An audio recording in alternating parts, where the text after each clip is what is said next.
everybody else is raising money. Nobody else is actually in their parks. Like I cannot tell you how many times I talk to a potential investor who's like, boy, I can't wait to drive my son through a mobile home park that we own. And I'm proud of that. And I was like, dude, I cannot disagree with that more. I'm going to be proud to walk my son through the mobile home park, to introduce my son to residents, to move in if I have to. This is the real estate investing experience. We get it. Real estate can be rough sometimes, and that's why we bring in the experts to talk about the experiences you won't hear anywhere else with your hosts, John Cohen and Chris Grinzik. What's going on, guys? Welcome back to another episode of the Real Estate Investing Experience. I'm your host, Chris Grinzik, and with me, as always, is John Cohen. How are we doing, bud? We are doing good. I am big admin mode today, just revamping some stuff. So I'm excited. I've got a lot accomplished on a day where I normally don't, partially because we had something canceled. But other than that, we're rolling. We're making some progress today. I could use a nice little kick in the butt to get some admin stuff done because I do not like it. There you go. I hear that. So it's funny. I've been talking to a bunch of people about, like hiring and outsourcing and things like that, because just I've felt way in over my head the past 6 months, start my own stuff. And I had somebody help me out with flights the other day. And I was like, God damn, I just really need an assistant, because little things like that I hate doing, but it was so convenient to have that. And it was so helpful. And I wanted to tell them, like, yeah, just book it. But they obviously didn't have my information or anything. They were just doing me a favor. So I really would like to get to a stage where I could at least have that part-time. I'm curious why you've never really done that, though. So it's funny. I've gone back and forth, right? It's something I absolutely should do. We've been blessed for the last couple of years to have Lauren, who has taken a lot of stuff over without having to ask. But like yesterday, I found myself paying, for my surgery. I got the bills in the mail, so I was paying it. And Don says, you got to have Lauren do that. And I'm like, I just I almost feel bad asking people to do things for me. That's, I never had a problem asking you to do things, but no, but for the most part, for everyone else, I feel like, I don't want to make people feel like it's like beneath them to do like shit, not good tasks. So at the end of the day, that's probably the big reason. Although, every year I say I'm going to do it and find someone to outsource some stuff, but I like to do things. I like to do it myself, which is good. It's probably holding me back from a lot of things, but it's probably something I should do as well. But we'll cross that bridge when we get there. Yeah, no worries. It's just interesting. It's something I've been thinking a lot about. So I'm just curious to hear your thoughts. But let's jump into today's episode. Got a really great guest on today. Excited to hear a story, learn from him, and just have a really great chat. So with that being said, Ryan, thank you so much for joining us. Chris, John, I am excited to be here. Just quickly for those tuning in who don't know what I do, I'm a mobile home park owner, operator, and investor. I am a millennial. What does that mean? What that means is I bought the lie. What's the lie? The lie is, hey, study really hard in high school, and then you'll go to a good college, and then you work really hard at a good college, and then you'll graduate on to get a really good job, and then you'll have a really great job, and you'll work your way up, and then one day you'll retire on a beach. And it turns out none of that's true. It's horrible. You stress yourself out, and instead of learning how to discover who you are and what you're passionate about in your formative years in high school and develop things like social skills, you're stuck studying. And then you get into a great school. I went to Wake Forest University. Awesome school. We made the Aunt Becky list. People literally cheated because we're an elite school. That's pretty cool. Guess what that means? Lots of student loan debt and not necessarily the best job prospects, even though you go to a great school. And so what did I do? I doubled down and I went back and got my master's and threw even more student loan debt on top of that, only to have unfulfilling job after unfulfilling job after unfulfilling job. So with no money, no network, and no experience, I basically stuck my middle finger up to corporate America and said, I'm just going to go figure this out on my own. Mm-hmm. And so Ian Tudor, my business partner, and I like literally just moved into a mobile home park with no money. We over halved our respective salaries. So we're making pennies, literally living on a blow up mattress for me, almost a year and a half to basically grind out and bootstrap a company together. So like you guys were talking about, oh, should I hire someone, to outsource like admin work? And the answer for me for literally years has been unequivocally no, because I cannot afford it. Mm-hmm. Because what I'm doing is I'm taking every penny I have and funneling it immediately back into my company, because I'm trying to skyrocket my net worth. So I've made a huge LinkedIn post about how much money I make relative to how much I reinvest. And for the last several years, actually really pretty much so always, I've invested dramatically over 50% of what I make. So in other words, I force myself to be on a shoestring budget. Number one, because I love my business and I want to grow it. But number two, because I hate corporate America. Mm-hmm. And I think it all comes down to this, you guys. The three of us and most people listening in have gotten advice, and which has been reinforced through social pressure and social norms that is ultimately from people that don't have what we want. We listen to people who don't have what we want, and the bold get rewarded. The people who stick up their middle finger to what is socially acceptable, what you should do, and go out there and say, I'm going to figure this out, and make a big sacrifice, put a big bet on themselves to go and get it. And that's me. Love it. Yeah. I think it's funny. You're talking about like a shoestring budget, and I'm going through that somewhat now. But one of the conversations, backing up just, with only 6 months and only having 40 units, and, I'm not a majority owner, so it's not like it even supports me. But, it's you're weighing up the things of like, okay, what are the things that are going to make you more money in the future, right? And it's being able to have more deals, more capital, and with more deals and more capital requires more people working with you or for you.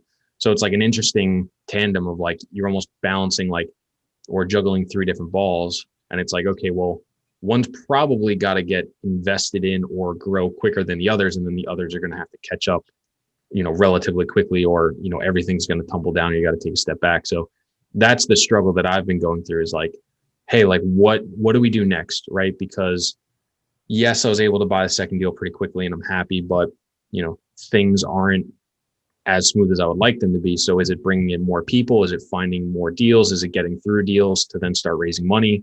It's like always a weird conundrum. And, John, you and I would always talk about this too, of, the deals and money game. It's like, okay, well, if you spend a lot of time raising money, but then you don't have the deals, it doesn't really help you. And if you find all these deals and then you don't have the money to close them, it doesn't really help you either. So it's always a weird kind of balancing act between the two. So with your, reinvestment strategy, how do you balance all those things up? Look, great question. And I really resonate with what John said earlier. I'm a type of guy that likes to be busy. And when it comes to outsourcing, I am less like Steve Jobs. The Steve Jobs approach is more like, I'm the orchestra conductor. I'm not going to spend time learning how a flute works or a violin works. I'm the opposite of that. I'm more like, yeah, I'm going to be the orchestra conductor, but I want to know what the guy playing the violin is thinking, is feeling, what his practice routines are like, what stresses is he under. And I want to do that for each instrument.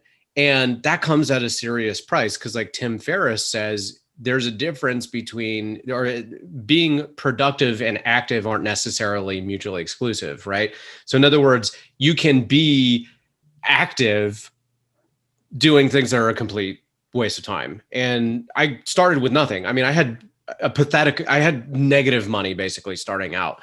And so I'm constantly of this mindset that I don't have enough money to afford someone. So I got to do everything myself. And eventually you have enough money coming in where you can comfortably afford that. And even if you can't, sometimes it's better to set up that infrastructure while you're in the red so you can properly grow. Now, to answer your question a little more directly, Chris, Look, I hate the idea of having to raise money. I've talked to probably over 1,000 potential investors in the 6+ years I've been doing this. And the overwhelming majority, I cringe thinking about having to take their money. And it's not because I don't like them as people. It's because first and foremost, I've met too many people who would just absolutely grill you over things that are totally silly. Oh, why did you spend $100 on a microwave? It's like, dude, if that's your question, you're going to blow me up in the middle of the day to ask that. Like, I don't want to have to have those calls. And not only that, I don't want, everybody's high-fiving when you're winning. When you miss a distribution check, or it's not as much as someone was expecting, I don't want to have to basically be a therapist for someone and say, hey, listen, this is what we thought. This is what we missed. You're an adult. You have big boy pants on right now. Like, it's okay. This is how investments work. They don't always work out. I don't want to have to do that. I want to be focused on growing my portfolio. As one of my mentors says, you need to focus on having a good mousetrap. If you have a good mousetrap, then you can replicate what you got going on. And that is taken away by having to raise money from a bunch of folks that only have 10 to 50,000 bucks to invest with you, that may be asking the wrong questions. And so what I've done is basically we've bought about 1,800 lots, 20 mobile home parks. I sold out of my 3 biggest ones. And basically I took my own cash, and Ian and myself and literally one other guy, the 3 of us comprise Archimedes Group, and we just buy and refinance on our own. We recycle our own capital. So that way we don't have to worry about all of that. So what that does is 2 things. Number 1, it eliminates ridiculous headaches. And number 2, it allows us to feel like we have to place capital. Because if you've raised $1 million, $5 million, 10, 20 plus $1 million, and you don't place that capital, or at least not quickly enough, let's just say your underwriting starts getting very creative. And I don't want, like, I'm a Warren Buffett fan. And if you're a Warren Buffett fan, you study psychology. And the psychology of Microsoft Excel is fascinating when you feel pressures. So if I can eliminate those, I just feel like I'll be a better underwriter and operator. Mm-hmm. So can you touch on what you were just talking about with psychology and Excel? Because I'm not familiar with what you're referring to. One of my favorite quotes is that there has been more fiction written in Microsoft Excel than Microsoft Word. I love it. And my strategy professor from my MBA, I love this moment. You've got super smart people by the dozens in this giant room, and he writes down a number on the board, and it's like 55.677234, and he points at it and he says, somebody tell me what this means right here. Like, what happens if you put this in your model and that's the number you get? And we're like, Ram, I have no idea. I have no idea. And he goes, you believe that's true. He goes, when you can put something into a machine that you built yourself, you spent hours, days, weeks, months building this complicated model. You've done all this research. You spent all this time. You have all this pressure riding on you. And you put your trust into this model, and it shoots out something so precise that you have 10 decimal points. He goes, you believe that that's true. And there are basically 0 pro formas out there that are actually factual. Mm-hmm. It's varying degrees of false. And the more you psychologically buy into literally a falsehood, the more at risk you are to make really destructive decisions. John, I'm surprised you're not having a field day right now. No, I love that. I mean, that's what I've been saying recently for a long time now. And Chris started on, find deals, find money. Are people today doing deals because they're in the real estate investment business, or are they in the capital placement business? Because if you look at some deals that are getting done, I don't care what your Excel model sells. You can't believe the number that's coming out of it, because it's just, there's major assumptions. Chris, we spoke about this on a podcast not too long ago. There are major assumptions that people have to be making today that if you closed your eyes, put yourself in a dark room, those probably would not be the assumptions you would come out with if there wasn't another factor in the back of your head leading you down the path of decisions. And, I sit down and I scratch my head literally daily. What are we going to buy next? Do I want, because we've had 4, 5, 6, a ton of people reach out, why haven't you opened a fund? One of our best lenders from CBRE reached, he's like, I want to invest in your fund when you open one. I said, okay, but I don't know if I had $10 million right now and you said, go spend it. I don't necessarily know if I can place it in multifamily, even in our mobile home parks. I don't know if I can place it correctly because I don't know if the deal flow's there that's going to buy it. Now, we may be able to do some creative stuff with it, invest in other operators. But at the end of the day, I could not agree with that more. I mean, it's very difficult today to assume that I can place a ton of money in opportunities that were being sent to us. I just don't believe in them. I don't believe without major expectations on the underwriting or the forecasting or the pro forma, something we never really did. And now for me to get a deal done, I have to make some assumptions that I've never done in the past. So it's either I got to get the dice ready to roll, or I have to sit back and just continue to be patient. But, Chris knows this. We have not closed on a transaction that we put under contract since 2019. We did buy a small mobile home park in the beginning of this year, but it went under contract in 2019. It was a disaster closing. But the 2 deals we bought in 2020 went to contract in 2019. So we have not signed a contract or made a competitive offer to negotiate a contract in over a year and a half. So when I sit there and look at that, everything that Ryan just said, that's like, okay, someone else is seeing it that way. And the envious part for me is that if I would have sit down 5 years ago, right, with my partner and said, okay, this is what we're going to do. Very similar to some, to Jake and Gina who are on this, who are on our podcast. We have 10, 15, $20 million place. Buy something, execute, refinance. Buy something, execute, refinance. If we would have done that, we'd be having a different conversation today. We bought, saw opportunity, exited, raised money, and we've been very successful. Don't get me wrong. Our deals have performed overwhelmingly good for the most part, but there was always a side of me that said, if I had my own capital and I had no investors, what if? And, we're even looking at deals now to say, okay, if we refinance them, can we buy out everybody if everybody wants to get bought out? So we're trying to be a little strategic because it's tough. And you're right. Excel will tell you things that, it's only as good as the input that went in it, right? You could build the best machine in the world. If the input's garbage, well, what's going to come out may or may not be correct. So I think what you said is, fantastic because, you said some other things that I just truly, I had a smile from ear to ear, and that's probably why Chris jumped in because I think it's so true. It's a difficult, different world, and there's expectations that are going to have to change. John, you're a little intimidating. So hearing that you were smiling face to face with that stern look and that powerful beard, it's a little good to hear. Yeah. No, yeah. I give you all the credit in the world because I've been saying it for a while now, and it's probably getting long in the tooth, but people have to understand that, deals that are getting done, are they in the real estate investment world? Yeah. Or are they in the capital placement world? I love that. Capital placement is different, right? Yes. You're right. You raise $50 million and you're 2 years into it and you've placed 20 of it. You're going to make bad decisions or you're going to give money back to people. And more often than not, that's not taking place. So it's interesting, right? Am I negative on the market? No, I do think great things are to come. I think there's going to be so much money made in this world we live in today.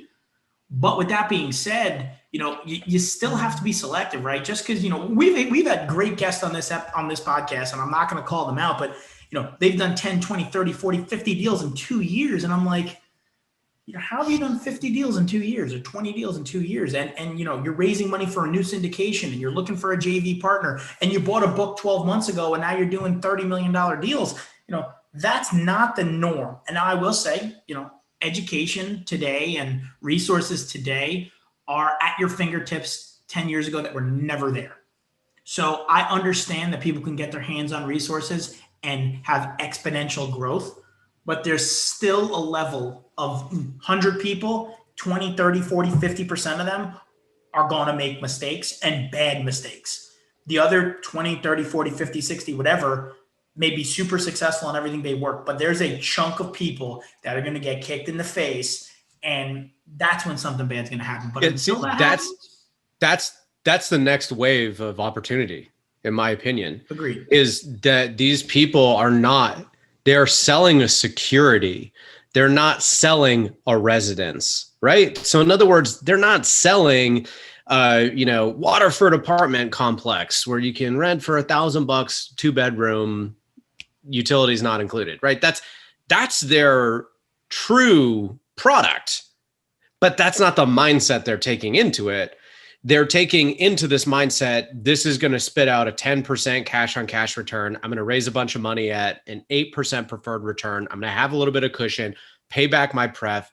It's a 5-year maturity or a 10-year maturity. I'm going to refinance it, pay back the investors. Now I'm a 25, 50% owner, whatever their ups are. And that's the mindset they're taking into it without realizing that if your customer is the investor, you're going into it with a horrible mindset. And that eventually is going to be an opportunity for people like us who are going into it with a totally different mindset.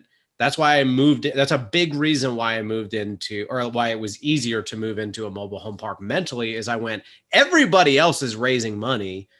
Nobody else is actually in their parks. Like I cannot tell you how many times I talk to a potential investor who's like, boy, I can't wait to drive my son through a mobile home park that we own. And I'm proud of that. And I was like, dude, I cannot disagree with that more.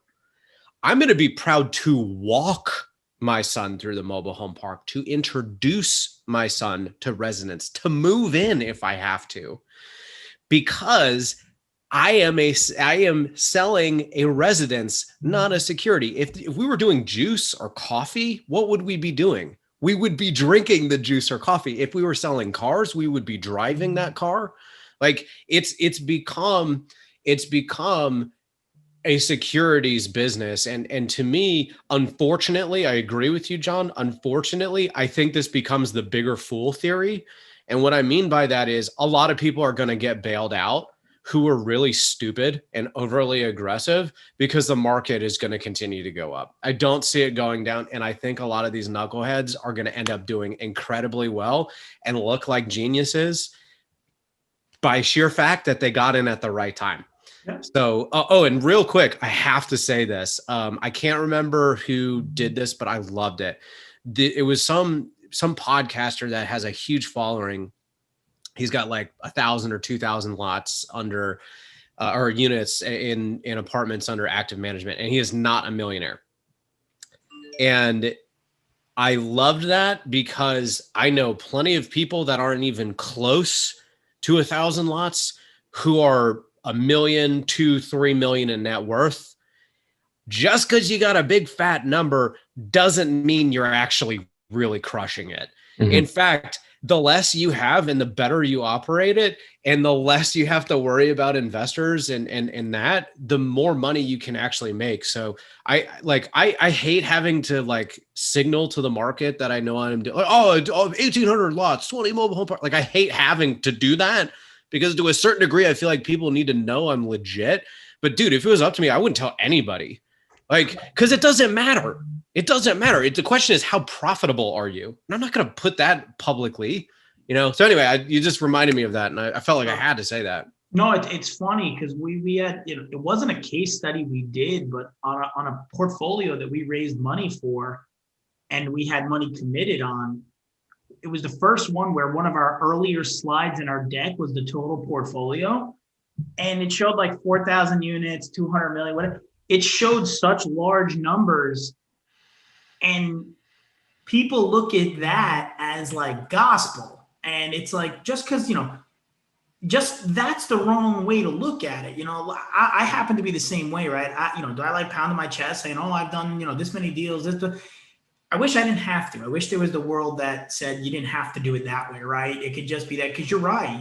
Just because you have that many, you might have $1 in every single deal, or you might be a small LP, and it's the wrong way to approach it, because you have a 20 lot mobile home park or a 15 unit apartment complex, no debt, 100% cash, all very low expenses. That's all you may need to financial freedom or income or whatever you're looking for. So the numbers are just the numbers, right? But that's the world you live in. And even more so now than ever, right? Even sports has gone to the data and the analysis of numbers way more than visual or anything else. And to me, it makes no sense.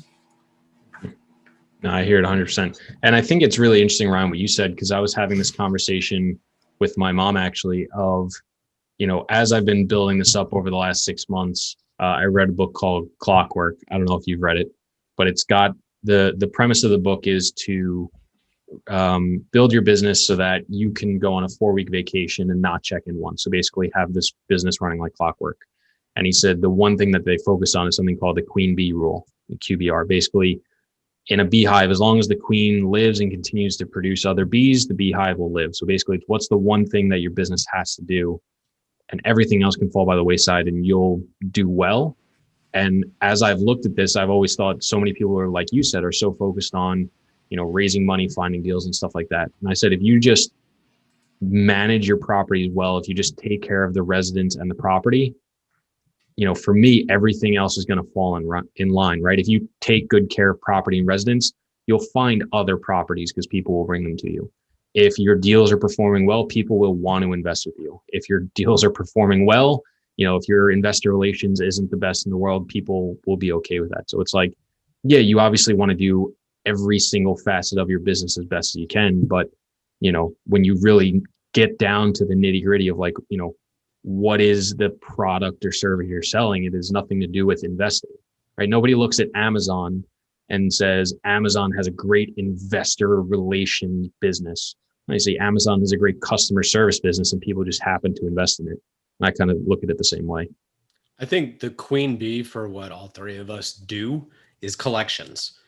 I think if you really, really zoom in on what is the one thing that fixes everything else, it's money coming in, because we're not selling subscriptions via an app where in theory you could have billions of potential customers, or you could have a handful. We have a limited resource because we have a limited number of units. It has a ceiling as to how much we can actually collect. Yeah, you might get late fees or violation fees too, but at the end of the day, it comes down to how well do you collect? And I don't see anybody pitching that. And I think that's fundamentally wrong. It's not just are you a good operator? It's why are you a good operator? And to me, if you're just you distill business down to two things: money coming in and money going out, right? Money coming in fixes money going out. If you have money coming in, you can throw money at problems.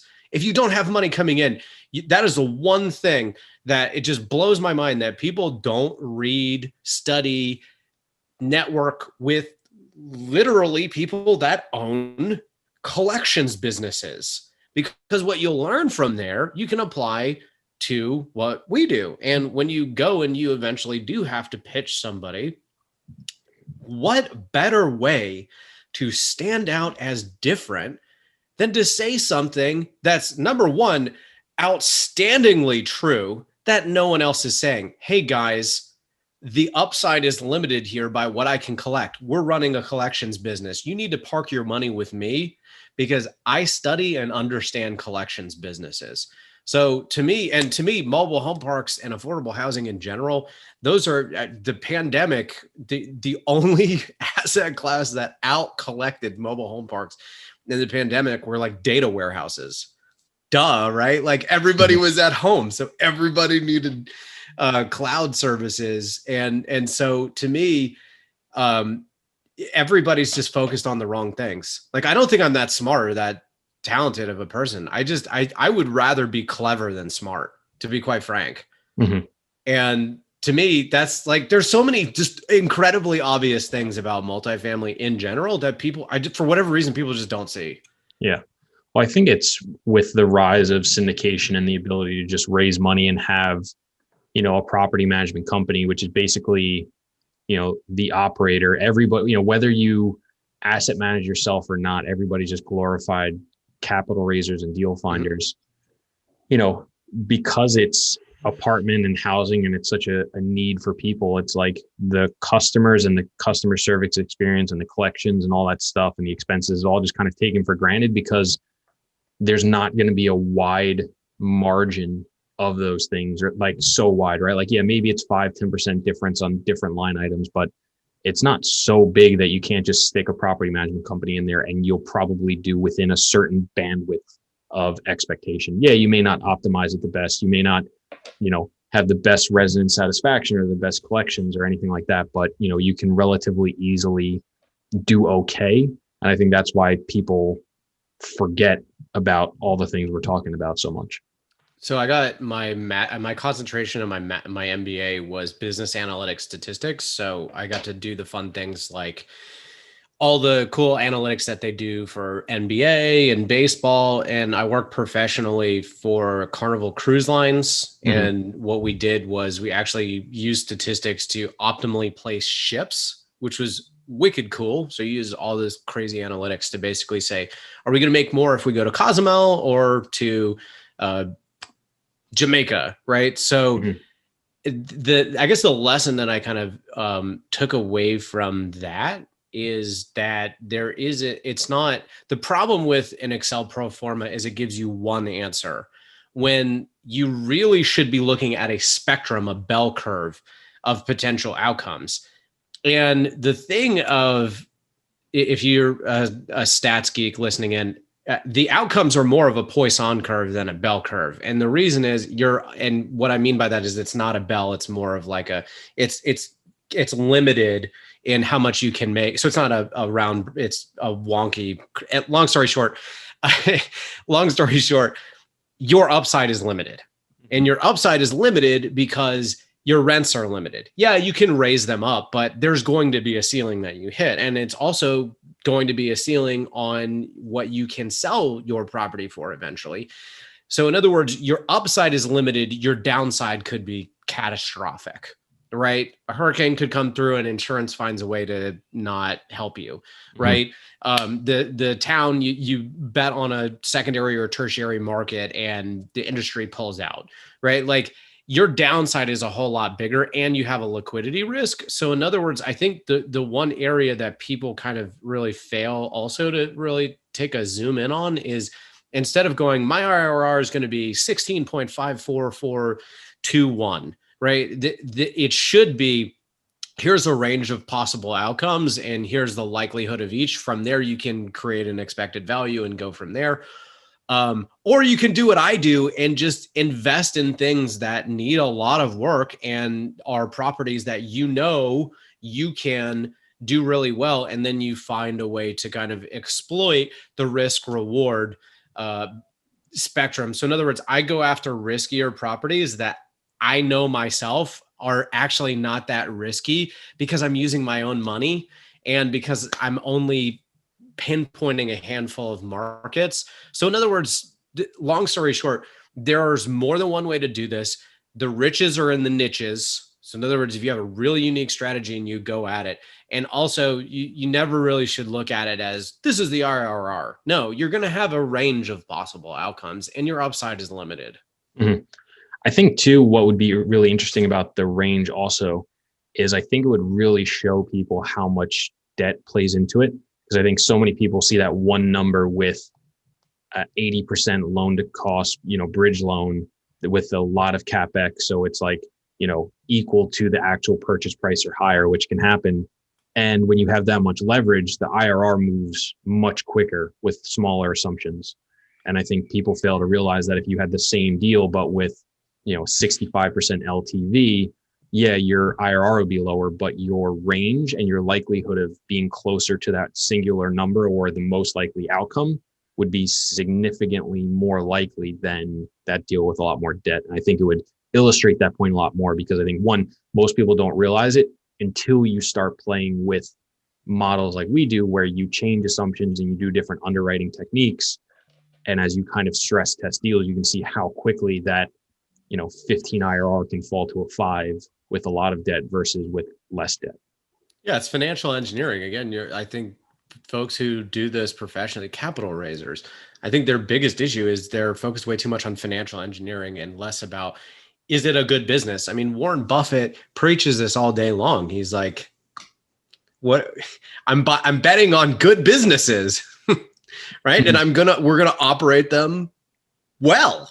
Like this isn't like, let's get creative with our underwriting here. No, it's like, what product are we selling here? Mm-hmm. So there's 2 really good examples that I love. And I would never encourage anybody to do this just for the real estate stuff. But, there's our episode of Shark Tank where one of the sharks invested in a deal because he said, honestly, I don't think this deal is going to work out. But he said, I like you guys so much. I want to know what your next deals are. He said, I want to be in a pole position for your next deals. And for him, it was like 50 grand or 100 grand, right? It wasn't like a heck of a lot of money, but he literally said that to them as he's investing and they accepted it, which I don't know if that makes you feel good or bad, but it was just kind of funny. And the other one I heard too is, I'm a big Gary Vee fan. And me too. I love him. Casey Neistat is like some YouTube blogger, and he also had some sort of company. I don't know a lot about him, but I just heard this recently. Apparently he was pitching people for this app, and eventually he pitched Gary Vee, and he said, I was pitching him and everything that kept happened with him. He's like, his eyes glazed over. I could see I lost him. But I finished the pitch and I got through, and he invested $500K, and he turned around. He's like, why did you just do that? Like, I could tell you didn't like it. He's like, honestly, I don't know, but I like you. And I bet on the jockey, not the horse. And like, when I hear that, you hear so much. John preaches it all the time. Like, you're betting more on the operator, syndicator, whoever, than you are on the deal, because it's very easy for a good deal to go bad. And it's not so easy for a bad deal to go good, no matter who's running it. So I think that's really important. I've got a mentorship program.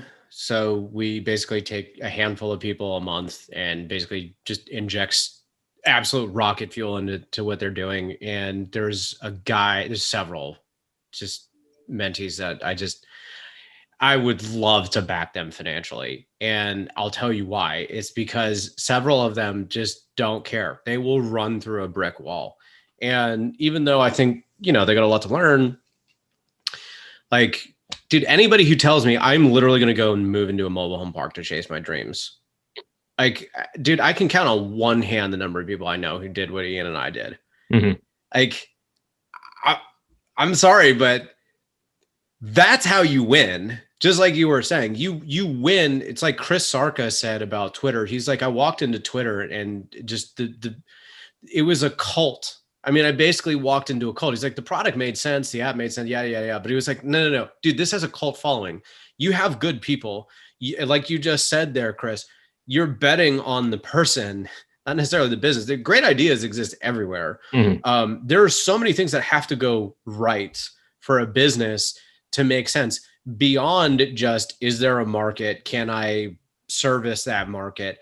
Like, are you betting on someone who's going to quit easily? Are you betting on someone who's emotionally intelligent enough? Are you betting on someone who has a stable life that isn't going to go through a divorce in 5 years or reinvent themselves? And now they're out. Now you have to buy them out. Now you can't buy them out, right? Like, there's so many things that can go wrong. Human capital is a ginormous issue. So talking about, like I mentioned earlier, ways to be different. Well, I haven't met a real estate investor to date who has any scale who's like, I struggle finding good contractors and good labor.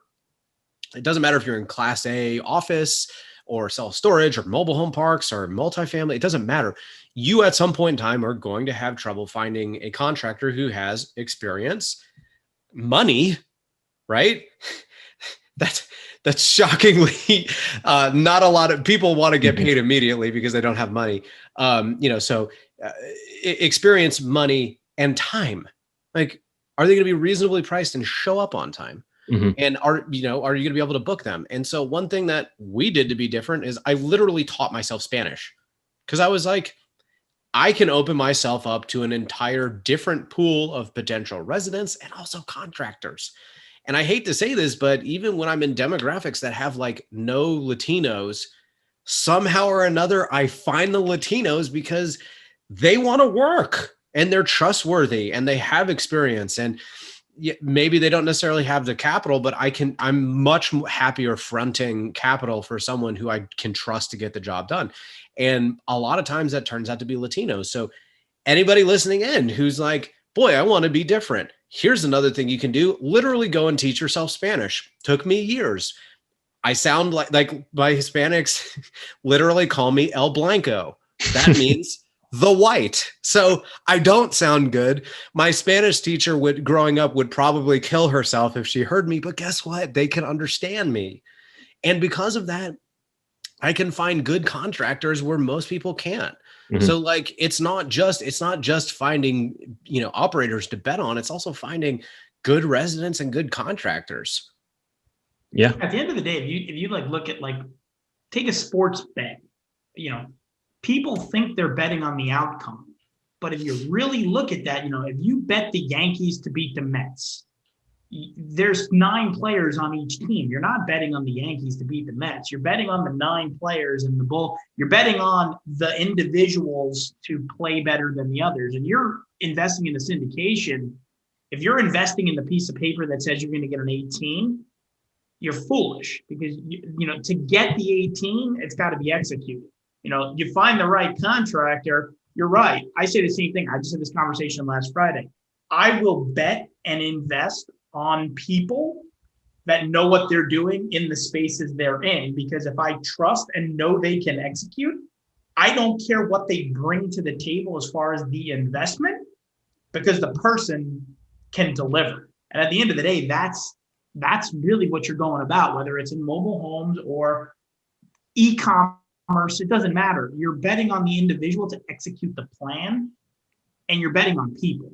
And the more trustworthy and the better that person is at what they do, or the more niche they have, or the better way they can present themselves in their marketplace to execute, that's the bet.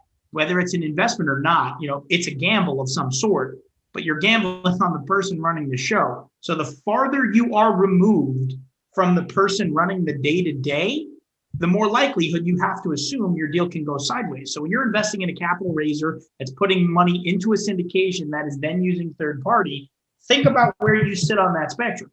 Chris and I talk about it all the time. And, Chris says it, John says all the time, for a deal to go right, so much has to go right. The more things that have to go right for a deal to work, the harder the deal is to work. The less things that have to go right for a deal to be a good deal, great. Now, if you're sitting in position 9, think about what your risk is. If you're sitting in position 1, well, then, you're the one doing the day-to-day. So, you think about everything that we just spoke about. I mean, when you start putting those perspectives, that everything into perspective, where are you on the scale? Not only from the physical position of the investment, but how many of those things have to go in the right way to win? The best firefighters don't fight fires. And one kind of unexpected lesson I took away from MBA school was talking to professors who'd been around a long time. Guys, what are the big players that went to Wake Forest University ask or say they regret not spending more time studying in school? That was like my favorite question to ask anyone I networked with. You got your MBA. What do you regret not spending more time on in your MBA? And almost everybody I talked to, especially folks I didn't talk to that were big players, like executives at big companies, almost across the board all said, I wish I spent more time with the soft skills, with operational behavior, OB, with the psychology behind it. And I remember being in my OB class. I'm a psych major undergrad, so obviously I'm going to love the psychology bits, but I remember half the class just immediately tuned out that class 1 in OB. And I was sitting here it does not matter if you got a perfect GMAT score or perfect SAT, or you're here on a full ride. You can have the perfect plan, but if you do not have buy-in from your employees, from your partners, if you do not bet on the right jockey, so to speak, like Chris said earlier, you don't have anything. And I think Wake Forest University did a really good job of winning over a lot of my fellow students on that. I mean, I remember some really hard-nosed people really coming around to it, and which is, I mean, the mark of a good institution and a good teacher. But I think it all comes down to this, man. It doesn't matter what business you're in, things are going to go wrong, and epically so. But the difference is a good firefighter doesn't have to fight fires. And if you really understand what you're doing, like the quiet people are the best because they're not scrambling around trying to fix things because they were incompetent. Mm-hmm. No, I hear you. I think that's a really great point, right? If you can put out fires before they become fires, or just have the stuff in place so they never come up, I think that's huge. So what, with you having the psychology background and probably a lot of people not, what are some, takeaways or some things people can do to kind of start like getting a leg up on, understanding the operational side, understanding the psychology, things that you think would go a long way to helping people start bridging that gap? Look, the best advice is the one that makes you the most uncomfortable. Like, you've heard life-changing advice when you immediately are like, F that, no way, get out of here. Okay. So I'm going to say that to your listeners right now. Go move into your asset. Go take a gigantic pay cut. Go make a colossal risk, big bet on yourself. And I know most people like listening probably just tuned me out right there, but I got to tell you, I literally got a master's degree in how to own and operate a mobile home park by living in one. I mean, I had my life threatened at one point. I have a whole podcast episode on my podcast about what happened. I remember being like, I cannot run away from this asset now, go stay in a hotel and fly home the next day. I have 4 employees and the death threat was a blanket for everyone. I need to be on the front lines tomorrow morning with a plan, and my 4 employees, they need to be bought in on this. And we fought through it. That was a crazy story, for a long story, but for another day. Like that experience, that frame of reference that I got, moving in mobile homes, selling mobile homes, collections on people who own their mobile home. Like, eventually you will have seen it all and you will have felt it all. Like, there's a limited number of things that can happen. And if you are the one experiencing that, you can relate so much better to the people you are selling your product to, right? Like, I remember 4th of July, these kids set off all these rockets at La Casa Mobile Home Park, and sweet little old lady came in on July 5th and was like, it was so loud last night. And I could look her in the face and say, I know, I'm angry too. I also got woken up in the middle of the night because I'm your neighbor, right? I know how they feel. I now know how my employees feel when certain things happen, when certain things are said. I know how I coached myself out of horrible situations. Now I can help coach my employees out of horrible situations. And if you think you're just going to hire a third-party management company and they'll just figure it out on their own, let me tell you something. You are going to be managing them in some way, shape, or form. And there's going to be a massive psychological component to it. So look, I went from working at Wells Fargo, wonderful bank, wonderful opportunity, wasn't for me, took a colossal pay cut. I mean, I was literally living on a blow-up mattress, and I lost 15 pounds, changing nothing about my life. That was sad weight. I was so excited to be building my own business. I will tell you, it will get a guttural reaction out of you to hear, drop everything you're doing, sell off everything that doesn't actually make you happy, that's holding you back, and go and literally move into one of these assets. Oh, I have kids. I have kids too. Okay. I do it again. Andrew Keel, good friend of mine. Okay. He had kids when he started his mobile home park business and moved in and brought his kids.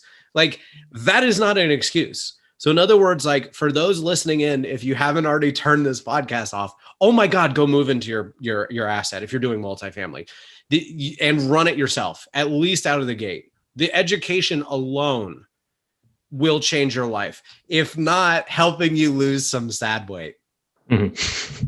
No, I agree a lot of what you said. I mean, I didn't move into it myself. One, the lender didn't really want me to, and 2, I just like having my own space. But being in it day in, day out, I mean, coming from sitting in an office in New York every day to, being in the weeds every single day. I mean, I've learned a shit ton just on, the construction side, the operation side, the working with tenant side of things, just the understanding of just like interpersonal stuff. It's been a really big learning curve. And, I think if people can swing it and, really can take a hard look and make it work, it would help you understand a lot more. Obviously, I don't think you have to, but I do think it'll help you separate from the pack for sure. Look, it at the end of the day, you have to be a student of the game. In my opinion, most people cannot be Steve Jobs, being the orchestra conductor where you let the violinist be a brilliant violinist. In my opinion, you are not working with software engineers. Okay. You are with an incredibly easy sales pitch of let's change the world together, right? We are selling multifamily units. Like it's a much more difficult sell. And not only that, we're not dealing again with software engineers. We are dealing with folks who are just like us, right? Not necessarily outrageously genius, smart people who understand the math.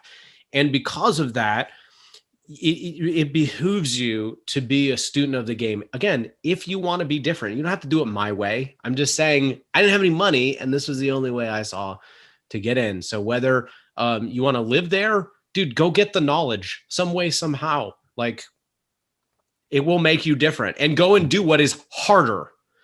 In my opinion, the harder it is, the less people you got to compete with. 100% agreed. But we are coming up on time, so I think that's a great place to wrap up. So Ryan, thank you so much for coming on. If people want to learn more about you, follow you, connect with you, all that great stuff, where can they do all that? Hey, like Tupac used to say, man, I ain't hard to find. I am the only Ryan Narus in the world that I'm aware of. If you Google me, Narus is my last name. That's N like nurse. My website, my LinkedIn comes up. I don't care who you are, unemployed or the CEO of a huge Fortune 500 company. Like, I will talk to you. I will help you. I, generally speaking, want this world to be a better place because I existed in it. And I think the best way I can do that is by literally giving away my time for free to help people chase their dreams. So if you heard this and I inspired you and you didn't check out when I said, go study psychology, go learn Spanish, go move into a mobile home park or whatever, like if I didn't scare you away, oh my God, I want to help you. I'm serious. I would thoroughly enjoy and welcome anybody reaching out. I'm an open door on LinkedIn. You can email me from there, my website, by all means. And if you want to know more about mobile home parks and you want a really like blunt view of mobile home parks, sans any sales pitches or anything that we're selling, because I'm not selling anything on my podcast. I'm not raising any money. Mobile home parks in real life. I will stress the in real life portion of that. MHP IRL is my podcast. Anybody and everybody listening in, please don't hesitate to reach out. I want to help you. Perfect. Guys, definitely take them up on it. Go hit them up. Go find them. Get your phones out and go do it right now. But thank you, everyone, so much for listening to this episode of the podcast. If you are not already subscribed, please do so. It would mean the world to John and I if you would. And if you are, please also send it to someone that would get a tremendous amount of value from this episode. Ryan, once again, thank you so much for coming on, man. This is great. Great to be here.